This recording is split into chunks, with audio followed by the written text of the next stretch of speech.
hecha vida, viene a visitarnos, quiere darse a nosotros.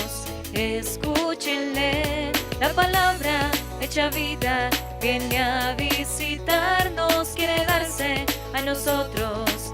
Escúchenle, aleluya,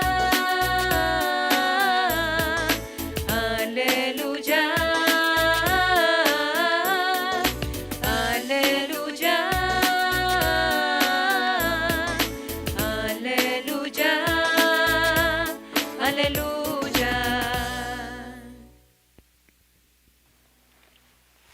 El Señor esté con ustedes. Y con tu espíritu. Lectura del Santo Evangelio según San Marcos. Gloria a ti, Señor.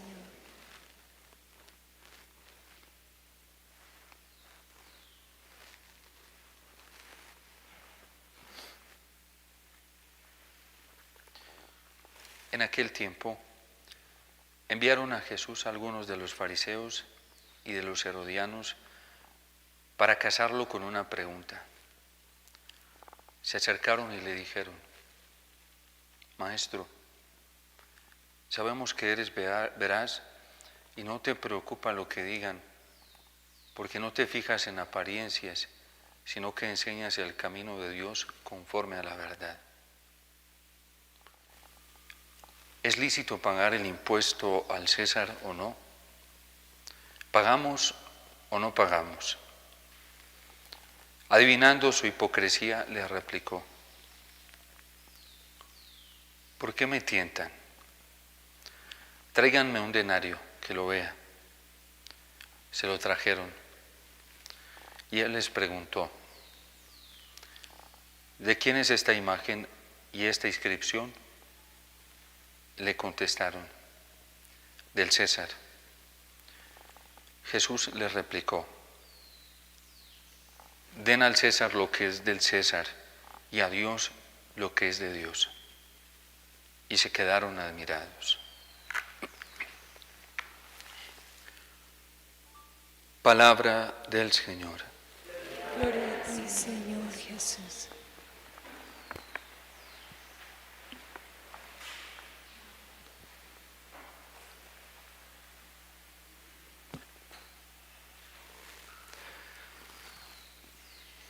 A mí me asombra muchísimo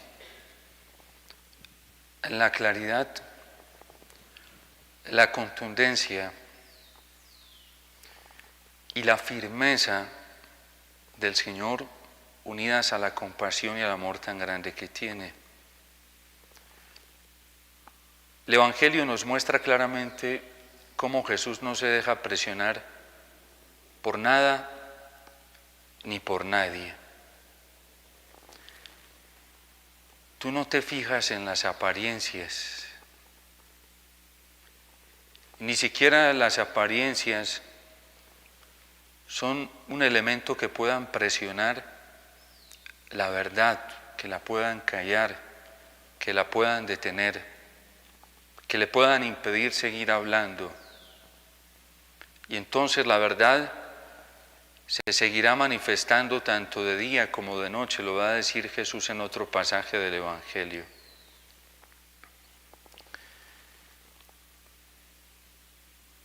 Es bastante astuta la actitud de los fariseos, porque ahora se confabulan con los herodianos. El ambiente en el contexto histórico que está viviendo Israel en tiempos de Jesús se denota claramente que están bajo el dominio romano, pero Roma toleraba algunas cosas de muchas de las naciones que estaban dentro de su imperio. Tenía, por ejemplo, la tolerancia religiosa, y entonces si este grupo cree en un Dios, pues vamos a tolerarles que crean y hagan culto a ese Dios, no hay ningún problema. Ellos lo miraban como una manifestación cultural de las naciones, y Roma nunca pretendió destruir la cultura. Por eso Roma tuvo tanto éxito en la conquista, porque toma eso precisamente de los griegos con Alejandro Magno que llegan a grandes conquistas por no destruir la cultura. Y Roma toma como la manifestación religiosa como una manifestación cultural y no quiere destruir la religión, y entonces por eso tiene tolerancia religiosa, y a los judíos les permite el culto. Incluso hay momentos en los que el imperio ayuda para el culto. Y lo denotamos claramente a partir del Evangelio, porque los herodianos hacen parte pues de esa descendencia de Herodes, de ese grupo de Herodes. Y Herodes pues viene, digamos, pertenece a unas dinastías religiosas que surgieron en Israel, y eso lo respeta Roma. Pero a través de Herodes, o de esas dinastías, sobre todo de Herodes, Roma garantiza la estabilidad de una nación, la estabilidad política de un pueblo. Y entonces quieren darse cuenta si Jesús está a favor o en contra del César. Y ese es el encierro en el que quieren someter a Jesús los fariseos. Como ya ellos no han podido con él, porque no han podido tumbarle ningún argumento, porque la falacia, la mentira no ha sido capaz con la verdad, y Jesús siempre se ha salido con la suya, siempre. En cuanto más preparan su argumento, más facilito se los derriba el Señor. Porque la verdad siempre se impone sobre la mentira. Por eso dice el Señor: todo lo que ustedes hagan en la oscuridad quedará descubierto en pleno día. Lo que hagan en lo oculto siempre se manifestará a la luz del día. No hay nada tan oculto que no llegue a saberse, ni nada tan escondido que no llegue a quedar al descubierto. Tarde que temprano las cosas salen a la luz. Y Jesús, como la verdad, eso era lo que hacía, desenmascarar la mentira que había en el corazón de los fariseos. Y entonces ahora iban una artimaña muy bien preparada, porque tú dices estar a favor de la ley de Dios, entonces ¿a quién hay que pagarle tributo? ¿A Dios o al César? Este es un principio de doctrina social en la iglesia, porque aunque nosotros no hacemos, digamos, no participamos del ámbito político estatal directamente, ni debemos hacerlo, nosotros estamos en un ambiente donde tenemos que ver con las direcciones estatales políticas. Y esta pregunta es muy válida para nosotros hoy. ¿Qué es lo que debemos darle al César? ¿Cuál es nuestra retribución al Estado? ¿Cuál es nuestra retribución a las leyes nacionales? ¿Y cuál es nuestra retribución justa a Dios? ¿Qué debemos darle a Dios y qué debemos darle al César? Y en este tiempo de pandemia sí que debemos hacernos esta pregunta. En este tiempo en el que todo se está direccionando con unas leyes internacionales, sí que debemos hacernos esta pregunta. Y es necesario que nosotros los cristianos nos escabullamos, reflexionemos y nos demos cuenta a la luz del Evangelio, encontremos la claridad de nuestra fe, porque ¿qué es de Dios y qué es del César? Cuando el Evangelio de San Marcos fue escrito, los cristianos ya tenían este dilema. Y era un problema muy fuerte de conciencia, porque entonces, ¿qué se le debe dar al emperador y qué se le debe dar a Dios? Además, porque ellos sabían que las autoridades había que respetarlas y había que ser fieles a las leyes estatales, había que ser responsables con las leyes estatales, tanto que San Pablo en varias de sus cartas recomienda orar por los gobernantes, estar sujetos a ellos. Pero ¿en qué sentido debemos estar sujetos a los gobernantes y a las leyes estatales? Esa es una tensión moral para nosotros los cristianos y que cada vez se va a agudizar más. Así como se agudizó en el ambiente cristiano, así se va y se está agudizando más para nosotros. ¿Cuál es nuestra competencia con las leyes del Estado y cuál es nuestra competencia con las leyes de Dios? Al César se le da lo que es del César y a Dios lo que es de Dios. Para los cristianos, ya en este contexto evangélico, esta fue una tensión superada, y superada primero en su conciencia, porque si nosotros no lo superamos primero interiormente en nuestra conciencia, difícilmente lo vamos a superar exteriormente. Y entonces cuando nos impongan políticas que van en contra de la moral de la iglesia, como ya está sucediendo,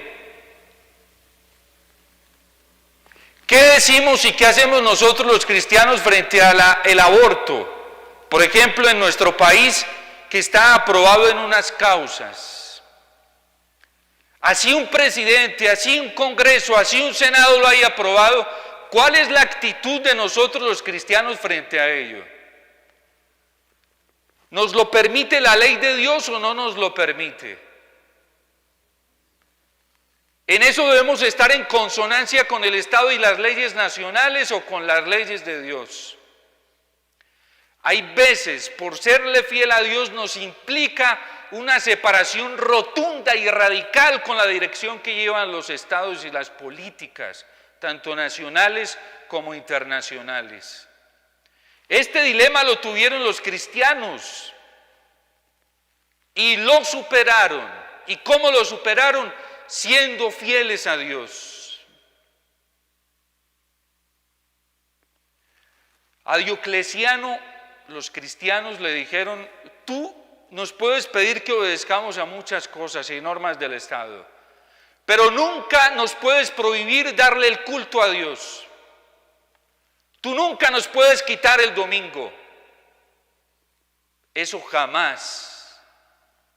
Y si nos pretendes quitar el culto a Dios y nos pretendes quitar el domingo para santificar el día santo del Señor, entonces en eso no vamos contigo. ¿Y con qué terminaron pagando? Con su propia vida. Ser fieles a la verdad nos implica tomar distancias muchísimas veces de muchas personas, de muchas cosas, incluso de muchas amistades. Ser fieles a la verdad nos implica una radicalidad profunda en el amor. Porque cuando tú caminas conmigo y aceptas mi condición y mi identidad cristiana, perfecto. Pero cuando tú me comienzas a decir que no aceptas mis actitudes y comportamientos cristianos y mi fidelidad al Señor, tú y yo ya no podemos caminar juntos.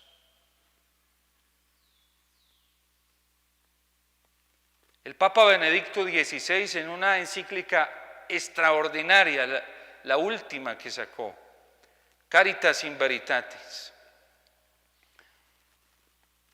dice que sin verdad la caridad es puro sentimentalismo y queda en un envuelto vacío que se puede llenar arbitrariamente con cualquier cosa. Padre, y la caridad, Padre, caridad y verdad nunca se contradicen en el Evangelio, nunca. Jesús fue muy claro con los fariseos y los quería salvar. Y vino a salvarlos y entregó su vida por ellos. Jesús amaba a los herodianos porque también Dios lo había mandado con esa misión de salvarlos, pero no dejó de hablarles claramente. Jesús nos ama a todos, Dios nos quiere salvar a todos, pero Dios no deja de hablarnos claramente en la verdad. Me van a perdonar los laicos que a veces yo cite tantas cosas de nuestra vida como religiosos hijos del Fiat, pero es lo que yo soy. Yo soy hijo del Fiat. Nosotros en un capítulo de nuestras constituciones decimos que el religioso debe ser humilde en la verdad. Uno agacha la cabeza ante la verdad. Los mexicanos vendrán a decir, uno debe ser manso, pero no menso. Cada uno tenga que estarse tragando todo entero y tenga que estarse moviendo para... Eso es servilismo. El cristianismo contiene en sí mismo un principio de verdad que no se contradice y lo estamos viendo en el Evangelio. ¿Qué le deben dar ustedes al César? Lo que le pertenece solamente al César.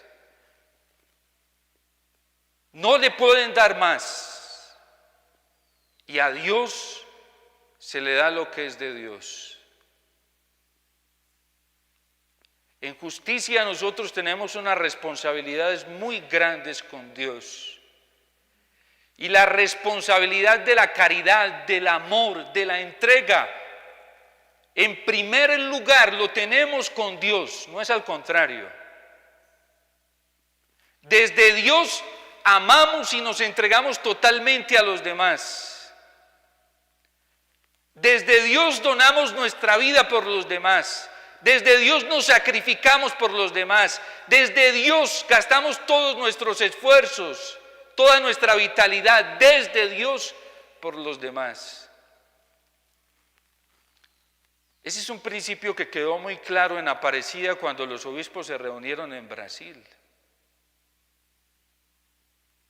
Desde Dios es que aprendemos a dignificar verdaderamente a la persona humana. Sin Dios la estropeamos. La Iglesia siempre nos ha enseñado eso, que la verdadera exaltación de la persona humana se encuentra en el contenido moral. Un servicio a los demás sin contenido moral tiende a ser un fracaso, un completo fracaso. Hoy hay muchos filantrópicos, gente que haga donaciones, que haga ayudas. Hoy hay mucho asistencialismo.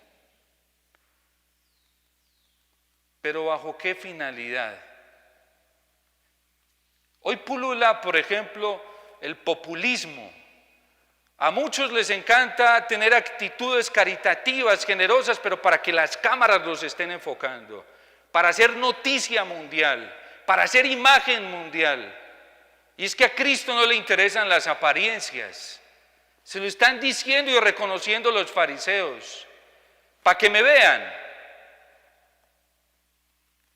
Estoy aprovechando la pobreza y la debilidad del más frágil en la humanidad para exaltarme yo, para elevarme yo. ¿Será auténtica caridad eso? ¿Será auténtico amor eso? Hay quienes se aprovechan de los débiles, de los frágiles en la sociedad para exaltar su imagen, para elevar su figura. Entonces ya me estoy aprovechando del otro para convertirlo en un escalafón para crecer, para mi grandeza. Por eso muchas ideologías han tropezado y chocado tan duro con el cristianismo. Porque el cristianismo es muy exigente en la caridad. Dios nos pide un amor semejante al de Él, un amor que se entrega sin esperar nada a cambio. Y se entrega totalmente sin esperar nada a cambio. Una vida fraterna donde yo esté dando para que me den, esa no es auténtica donación. La vida fraterna es que yo me entrego sin esperar nada a cambio. Al contrario, lo que puedo recibir y espero recibir son los reproches, las incomprensiones.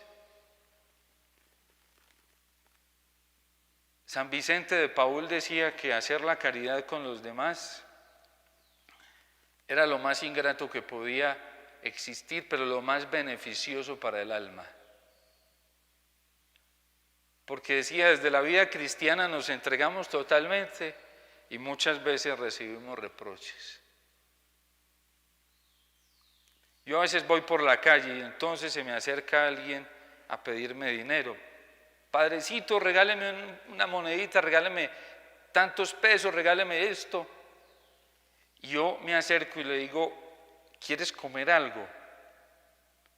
No, deme la plata, padrecito, mejor, yo quiero la plata. Si quieres comer algo, yo te invito, lo que quieras.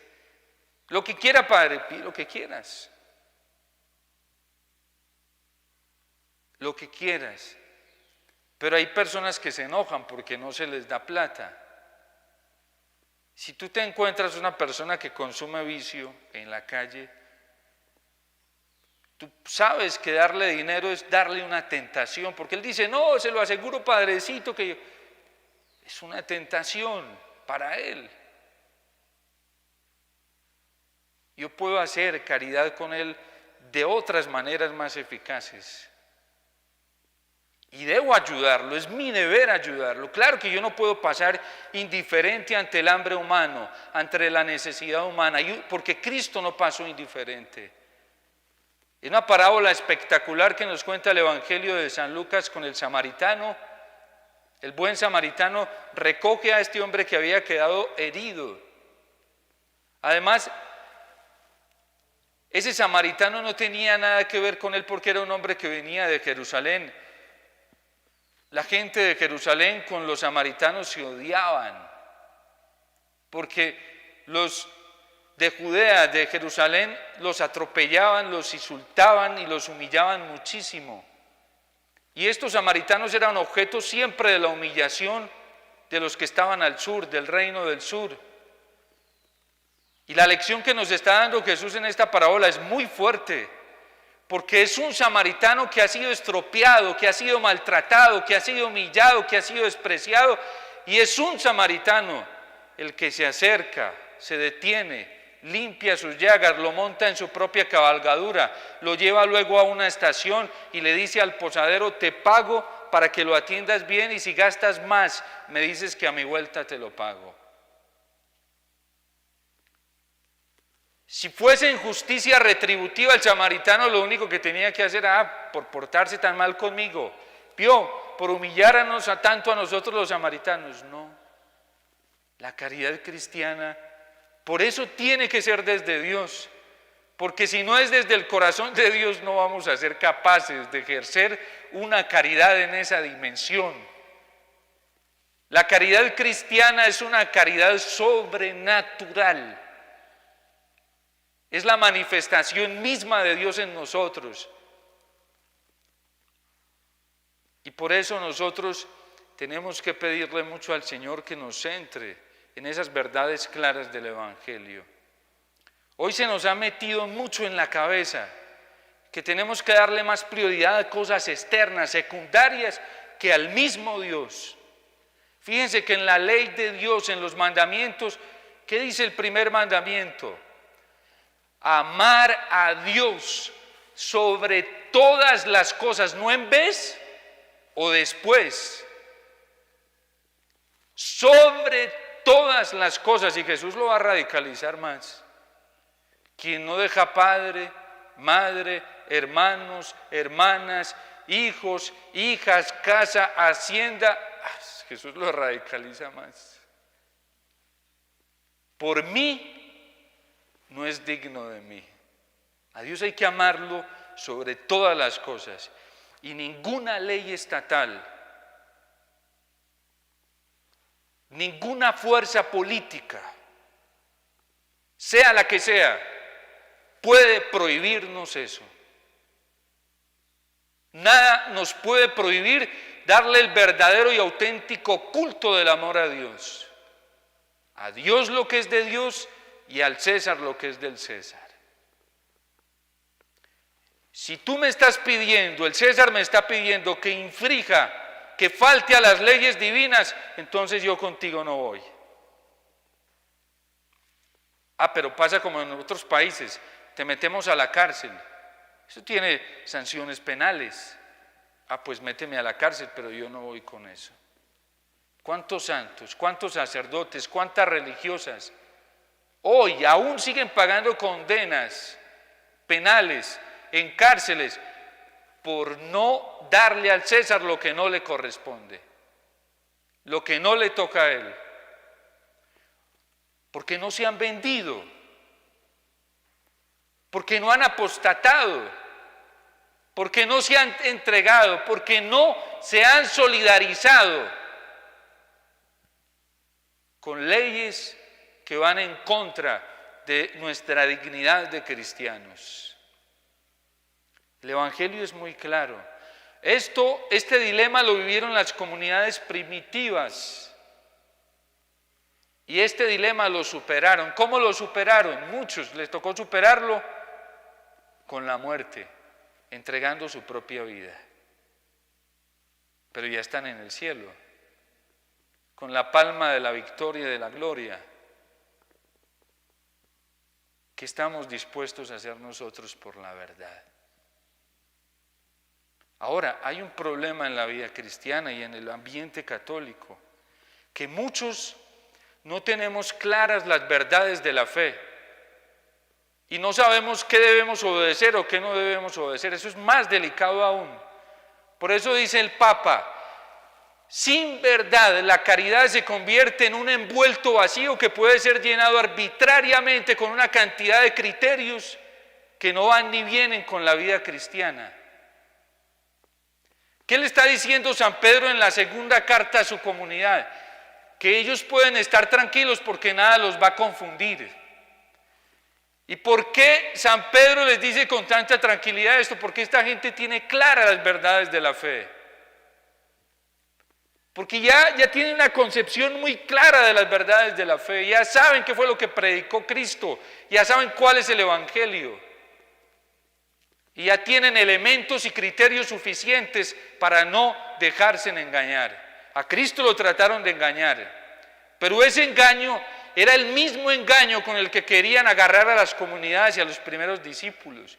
Eso quedó consignado en el Evangelio porque fue una tensión que se dio dentro de las comunidades primitivas, porque también venían a engañarlos con eso, porque también venían a confundirlos con eso. Hoy preocupa mucho que en la iglesia muchos católicos no tengamos claras las verdades de la fe. Y muchas veces nos hemos llenado de otros contenidos arbitrarios. Ese es el peligro de no llenar el corazón con el Evangelio, de no llenar la vida, de no llenar la mente, de no llenar la memoria con los contenidos esenciales de la fe, que ya los tenemos en el magisterio y explícitamente en el catecismo de la Iglesia Católica. Hoy hay gente que opina de todo, cristianos que hacen debates y discusiones y debaten y hablan. ¿Y tú cuánto conoces el contenido de la fe? O esos debates, ese contenido en los debates, ¿de dónde los está sacando? Uno se da cuenta que muchos contenidos dentro de debates, dentro de la iglesia, ni siquiera hacen parte de la tradición eclesial, ni siquiera hacen parte de la tradición bíblica.